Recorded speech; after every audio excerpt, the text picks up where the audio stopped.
తిరుమలలో స్వామివారికి రాత్రి వేసిన దండలు పొద్దునకల్లా మారిపోయేవి. ఎందుకని? తరిగొండ వెంగమాంబ గారు స్వామికి మహాభక్తురాలు. ఆవిడ స్వామితో ఏకాంతంగా ఉండాలని చెప్పి కోరుకునేవారు.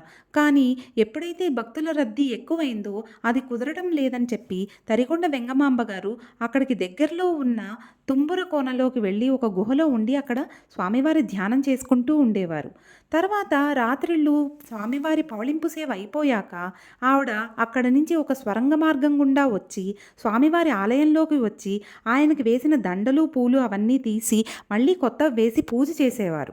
అప్పుడు అర్చకులకి అనుమానం వచ్చింది. ఎవరు చేస్తున్నారో ఈ పని చూద్దామని చెప్పి ఒక అర్చకుడు గుళ్ళో ఉండిపోయాడు.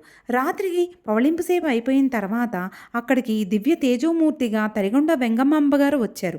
ఆ తేజస్సును చూసి అర్చకుడు మూర్ఛపోయి పడిపోయాడు. తర్వాత వెంగమాంబ గారు పూజ అది చేసుకుని స్వామివారితో ముచ్చటించి తర్వాత ఏం జరిగిందో నెక్స్ట్ షాట్లో చూద్దాం.